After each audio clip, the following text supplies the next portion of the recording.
Hello les amis, alors désolé pour le rayon de soleil qui est là, sinon je suis obligé de baisser la fenêtre et on va plus rien voir. Bref, aujourd'hui on se retrouve pour une présentation de Stand Still, pour lequel eh bien, nous vous proposons une variante dans le Comic Shops Assemble, et oui, en fait c'est un livre à l'horizontale, ça va être très pratique pour cette vidéo.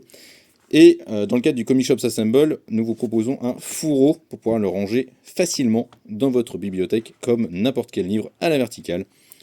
Donc voilà, c'est vraiment une exclusivité avec la version CS1, c'est pas disponible avec la version classique. Donc voilà, si pour des raisons de praticité, de confort, de rangement, vous préférez avoir un fourreau, c'est vers la version CSA.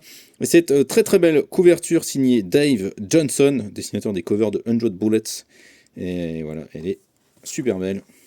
En plus, tout le bouquin est, voilà, est comme ça. La version classique est orange, j'aurais dû la prendre avec moi, mais bon, c'est pas grave. Et donc voilà, format à l'italienne. Alors je sais que ça ne plaît pas forcément à tout le monde ce type de format. Moi j'aime bien quand c'est bien fait. Hein. C'est toujours pareil sur ce genre de, de format. Ça dépend vraiment comment est-ce que c'est foutu. Mais là pour le coup ça marche vraiment excellemment bien. Stand Still, c'est un récit un peu hybride à mi-chemin entre plusieurs genres, j'ai envie de dire.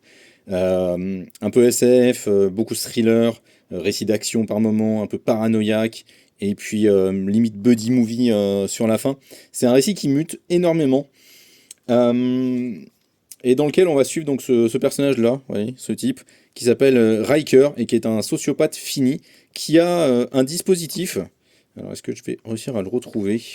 Évidemment non, sinon c'est pas rigolo.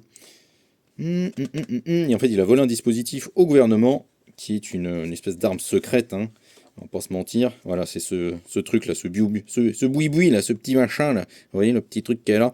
C'est un bracelet, en fait, qui lui permet de figer le temps. Et il va en profiter, en fait, pour buter des gens. Alors, ça paraît être sans aucun schéma et sans aucune ligne directrice au début.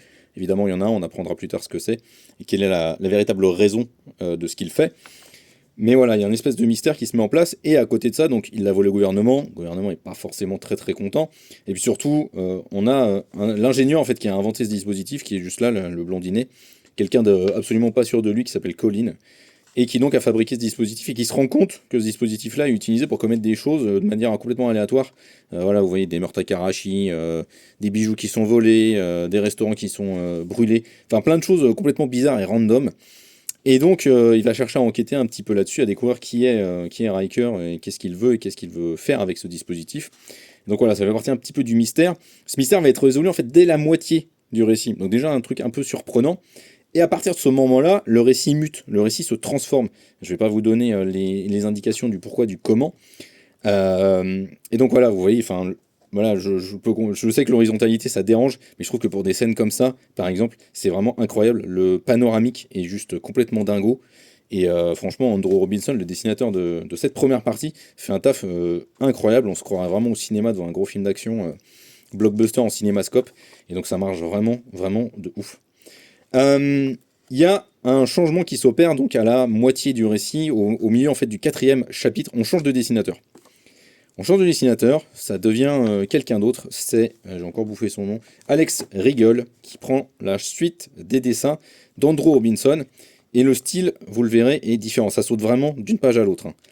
Et alors quand on le lit, et qu'on découvre l'histoire et le déroulé de l'histoire, on se dit, c'est marrant, ça a l'air d'avoir été anticipé et prévu, ce changement de dessinateur. Puisque c'est vraiment à ce moment-là que le récit mute et se transforme pleinement. Et devient donc tout autre chose.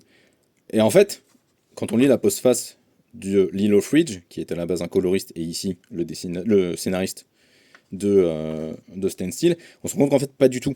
C'était pas du tout prévu. En fait, Andrew Robinson, il a été victime d'incendie dans son domicile et il a perdu toutes les planches originales qui contenaient donc la suite du récit et la fin et qu'il était en train de finir de travailler. Et en fait, ça l'a mis dans la panade. Et donc on a appelé au dernier moment un autre artiste pour eh bien, prendre sa suite et prendre la relève. Un artiste qui allait travailler un peu plus rapidement qu'Andrew Robinson, qui a un style très lent, parce qu'en fait Stand Still c'est en projet depuis 2013. Hein. Donc voilà, ça ne sort que maintenant en 2025 aux États-Unis, 2026 en VF. Donc voilà, c'est vraiment il y a une explication en fait derrière un changement de dessinateur. C'est un changement de dessinateur, on va pas se mentir, qui dessert un petit peu le récit. Parce que Ce changement de dessinateur, il est un peu brutal, il est un peu brusque, et puis surtout, le style est vraiment très très différent. Andrew Robinson, c'est impeccable. Rigol, c'est un peu plus rugueux, c'est un peu moins net, c'est un peu moins propre sur pas mal d'aspects. Et l'horizontalité du format, si elle est bien utilisée, elle est peut-être pas autant que Andrew Robinson. C'est un petit peu dommage de ce côté-là. Par contre, ce qui est marrant là, c'est que le scénario évolue vraiment et va se mettre dans une direction complètement différente et limite inattendu en fait. C'est-à-dire que ça ne cesse de changer, de muter au fur et à mesure des pages et au fur et à mesure qu'on découvre le récit se déroule. Donc c'est vraiment un récit complet. Voilà, mais un récit très intéressant. Je suis très content que dans le CSA on se soit positionné sur une variante. C'est vraiment un coup de poker hein, parce que c'est un récit qui n'est pas forcément facile à vendre, facile à mettre en place, facile à expliquer. Mais c'est un récit qui vaut vraiment le coup si vous aimez les thrillers, avec un matiné un petit peu de SF, les récits de vengeance. Franchement, si vous avez l'occasion, allez dessus parce que c'est vraiment du très très lourd et du très très bon. Ciao!